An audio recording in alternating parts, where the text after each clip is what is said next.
Welcome to the Deep Dive. I am your host, Eddie Estell. I got a special guest for a special interview for us today, and that is Miss Sheen Pickett from AlphaMale Nail Care. How are you, ma'am? I'm very well. Hope you are. Yes, ma'am. We just meet with Sheen briefly to go over a special topic that we've never discussed before on the show, and that topic is travel. Miss Sheen just came on a special trip. We want to dive into a little bit of some of the things she experienced, and hopefully some of you can gain a little bit from this interview.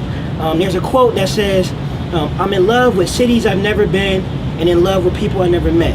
Ms. Sheena, can you please tell us what that means to you and a little bit about your trip? Wow, that's very powerful in a way to definitely start. But I definitely will start from the end and work my way back.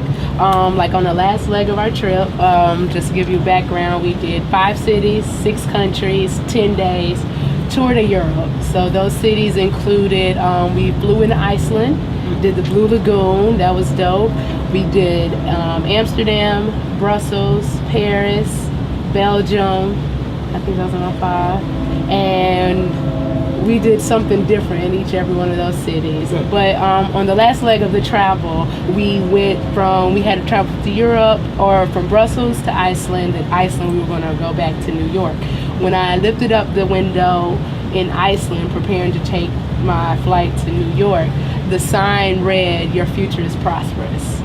And from that moment, I knew that my whole life was going to change once I stepped back into the States. It was an amazing trip. I want to shout out John Roberts. He set up the trip seamlessly. Every flight, air, train, automobiles. He took care of all of our hotel locations, travel, all the experience. It was seamless. I went with a group of guys because I hang out with men. So it was 5 of us. I was the only lady. They treated me like a queen. So shout out to the John Roberts. His brand is Where in the World. When I got back to America, I was disgusted. Okay. Simply because I felt like I had been, you knew that something was greater and bigger on the other side, but you never really think that someone would lie to you in the worst way until you finally step outside the comfort zone and go see what's going on the other side of the world. And it is completely different than what's happening here. Okay. Explain why. Disgusted in the sense that the people in Europe were just so open-minded. They weren't rude, but it felt like everybody was minding their own business. It was very respectful. People were intrigued. It was a group of brown people in Europe, so it's not as heavily populated with the cities we were traveling to. There wasn't a lot of people that looked like me, but know that we are everywhere in the world. There were people that did look like me, but not in the capacity that I'm used to seeing here in the south of Charlotte. It was an amazing experience. The people, like I said, it wasn't judgmental. I felt that there was no judgment. You can live your life the way you want to live it, and because you're so focused on doing what you got going on, you have no time to nitpick and judge the character or what somebody else has got going on. I felt that people were just so focused on just living their best life. Okay. And that was every city you went to? Every city we went to. Every single city, the energy was the exact same. You know how we, like, Monday through Friday, we're so wound up and tight, and then you live for your Saturday, your Friday nights, and you're coming down on Sunday preparing for Monday. It was seamless. 10 days, it felt like it was Saturday every single day. The people were relaxed. You couldn't tell the difference. There was no, like, everybody there is like riding in a Mercedes or an Audi or a German-made car, or walking or riding a bike. So you couldn't tell, oh, this person might be doing this because the status wasn't based off of your car. Even the taxi services, everybody, like, I think Mercedes hardly has like a sponsorship with Uber or something. Like, you couldn't tell the difference if there was a millionaire in a Mercedes or a millionaire riding a bike. No health gyms. I didn't see any gyms because their lifestyle incorporates activity. Like I said, everybody was walking or riding a bike. The statistic in Amsterdam was there was 1 million bikes. Amsterdam's population is like 835,000. So there was more bikes than people. Okay. Streets were like filled with people just walking, pedestrian friendly, and just being free. It was just so dope It was safe. Like I said, saw children that play, but didn't see parents around or not in a close proximity. Where here, we're so focused on fear, rather your try. Yeah, it's all about safety and all of these things. Children were just outside playing, crossing the street, living, no fear of what could happen or whatever the case may be. It was an experience that I'll never forget. Okay. So you mentioned that the people were different there, but what kind of activity did you do that was different from what you normally do here? Amsterdam, we smoked weed, of course, but that's not anything different. The coffee shops were cool in Amsterdam. We did a canal ride in the center of the city, so that was dope. They have like a boat with drinks, cocktails, and they'll just give you the history of the city. Belgium, we did a self-guided bike tour around Belgium and saw the different sites and things there. We took in a show in Paris, the Moulin Rouge. We went to see that. What else? Of course, going to the Eiffel Tower. I did some touristy things. We ate our way around the city. The food was fresh, from like the fast food to like we did a 5-star meal. The food was fresh. It was impeccable. Like it was so rich in culture, the people, the architecture. Small business was celebrated in Amsterdam. Wholeheartedly loved that.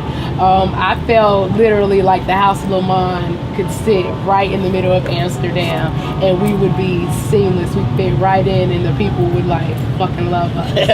It was like, I could go on about how it wasn't like I felt judged. Like, yes, men were looking at me because, you know, I'm an attractive brown woman that they've never seen before, but it was in a sense of admiration and inspired, not, you know, what is she doing, or race. I didn't feel like racism was an issue. Not to say that that country's not dealing with that, but it wasn't so like in your face or as conscious. I wasn't as conscious of it as I am here in the States. Okay. So there's another quote. You know I'm big on quotes. I love it. Do not listen to what they say. Go see. Yes. What inspired your trip? What inspired you to take 10 days out of your life and go somewhere that you've never been before?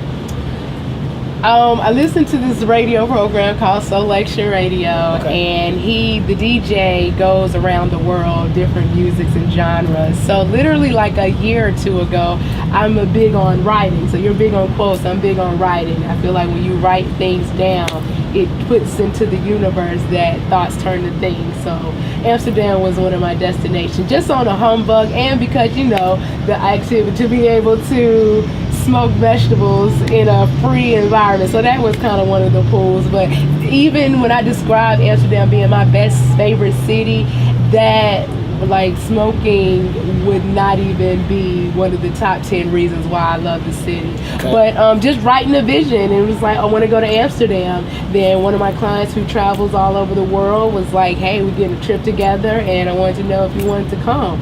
And then the flight, the flight from New York to Amsterdam was $364. So I was like, you can have that money. And he put me on a nice little plan. Boom, boom, boom. I need this by this and this and this and this. And that was it. Took the 10 days off because I am in control of my schedule. I can take off whenever I want to. So why are you in control of your schedule? Tell the people that. Because I am a business owner. I am working on owning the system so I can duplicate that. But because I'm not in the corporate America, that's really what America is all about. I'm not in that system, so I'm able to be more in control of my time, which we know your time is money and time is your life ultimately. So when you take control and am able to manipulate your own schedule, you can do whatever the hell you want to do. And I decided to take 10 days off and travel to Europe. Okay. Now the whole trip couldn't have been magnificent. You had a plane ride. Yes. Of course, you got different plane rides to different cities. Tell us about some of the hardships, not necessarily hardships, but some of the tough parts of a 10-day trip. Well, I will say currency. Euros are fantastic. They're stronger than the American dollar. But in some of those countries, it was like a hamburger in Zurich, which is one of my favorite cities. Zurich was definitely overpriced. Like, so like if you wanted like a Happy Meal, McDonald's, a burger and fries, that was like $20. So Zurich and just those price inflation, that was kind of, I wasn't prepared for that in my budget. But other than that, I would say just we moved. I mean, I literally packed everything in a carry-on. I saw this YouTube video on how you can pack like 30 days worth of clothes on a carry-on. So just that fast moving pace, you can't really stay too long. We did a day trip here, we did a 2-day here, so just kind of living out of my suitcase for like 10 days. Kind of, I wouldn't say it was a challenge, but it was something different. Okay. But it kept me on my toes. I was excited to see the next thing. You don't get caught up because we were packing so much in just 10 days. You just didn't have time to just get comfortable in a city. So say I would have loved to stay in Amsterdam a little bit longer, but we were there 24 hours, boom, got to go to the next city. But it was seamless. I saw it. We were in beautiful train ride from, I think we went from Zurich to Brussels in the train. So being able to see the terrain and the countryside in Europe, that was amazing. But just the back-to-back travel kind of was different. Kind of rough. Now, what was the biggest moment that stuck out to you that whole trip? Biggest moments is that I can do anything. Like, I can go to Europe in a carry-on and see the world in 10 days, and I paid for that shit myself, and I wasn't in debt. I didn't use any credit cards. Like, I came back, my lights were still on and everything was already, so that was powerful to me, being a woman and saying, hey, I can pick up and go travel a country 10 days and go do something that I've never ever done before. That was like the most powerful thing, and it's launching me to know that if I can do that, I can do this, that, and the other. Okay. So that was the powerful thing about everything, that I did that and I'm gonna do it again. Now, what advice would you give somebody else that may be a woman or a single, or maybe they have a corporate job? What advice would you give for them about setting up their next trip? Get a passport. First things first, make sure you have a passport and plan. Like, nothing is impossible if you have a plan. And if you focus on it long enough, the pieces will fall into place, the resources and everything will align itself for you to be able to do what you have to do. But you got to take the first step, and the first step is getting a passport. And then start looking on blogs and looking at different people traveling that look like you, because then that motivates you. Like, all my clients, before they go on a trip, they come see me, so they talk about where they're going. So being around like-minded people that can encourage you to step out your comfort zone, that's kind of the number one step. Then you can figure out how to travel. Google, Airbnb is easy. Right. Just get your passport and start believing that you can do the impossible. Okay. So where's the next place we going? What's the next We're trip going for you? to Italy 2019, celebrating my 35th birthday. Okay. Italy, which will encompass, because now I can do multiple cities. I'm going to do Milan, Rome, Florence, and in another city. And then after that year, I'm definitely going to Africa, because I know that